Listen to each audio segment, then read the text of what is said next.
বন্ধুরা, আজকের গল্পের আসরে তোমাদের জন্য থাকছে গোপাল ভাঁড়ের কামাই হলো কোথায়। পণ্ডিত মশাই রাস্তা দিয়ে যেতে যেতে দেখলেন গোপাল বারোয়ারি তলায় দাঁড়িয়ে যাত্রার রিহার্সেল দেখছে। দুদিন সে পাঠশালা কামাই করেছে, আজও তাহলে তার পাঠশালায় যাবার মতলব নেই।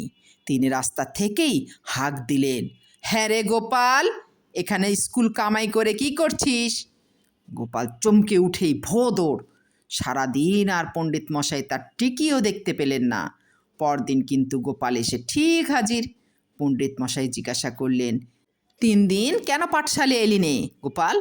গোপাল উত্তর দিলেন, তোর সুদিন ভোরবেলা যেই হাই তুলেছি অমনি মুখ থেকে ধোঁয়া বেরুতে লাগলো। মা তাই দেখে বললে, তোর পেটে আগুন লেগেছে বাছা, আর নড়াচড়া করিস নে, করলেই হাওয়া লেগে জোর হবে, তাহলে তোর পেট পুড়ে যাবে, ভীষণ অসুখে পড়বি, মনে থাকে যেন। গুরুমশাই এই ন্যাকামি সহ্য করতে পারলেন না, দিলেন এক ঘা বেত বসিয়ে। গোপাল ভ্যাঁ করে কেঁদে উঠল।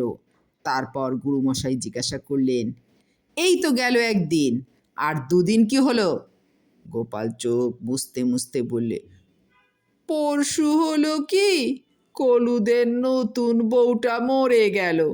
বাবা বললে, 12 মাস কলুর বাড়ির তেল খাচ্ছি, তাদের বউ মরল, একটা দিন অন্তত অশৌচ নেওয়া দরকার, তাই আর বাড়ি থেকে বেরুলাম না, যদি কোনো অমঙ্গল হয়। পণ্ডিত মশাই আর এক ঘা বেত বসিয়ে দিলেন। গোপাল আবারও ভ্যাঁ করে কেঁদে ফেলল। তুমি বেটা নাপিতের ছেলে, কলুর বউ মরলে তোমারও হলো অশৌচ? তারপর কাল কি হয়েছিল বল, শীঘ্র বল, না হলে আজ তোকে মেরে ফেলবো একেবারে। গোপাল কাঁদতে কাঁদতে বললে, সে কি পণ্ডিত মশাই, কাল তো বারোয়ানি তলায় আপনার সঙ্গে দেখাই হলো, কামাই হলো কোথায়?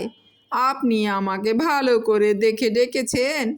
গুরুমশাই এ কথার জবাব দিতে না পেরে বললে, আচ্ছা নামতা পড়, আর কামাই করিস নে। মনে মনে গুরুদেব বেশ খানিকটা না হেসে পারলেন না। সত্যি একখানা খাসা ছেলে বটে, এমন খাসা ছেলে পাওয়া ভার, মাটিতে পুতলে মাটি ফুঁড়ে উঠবে।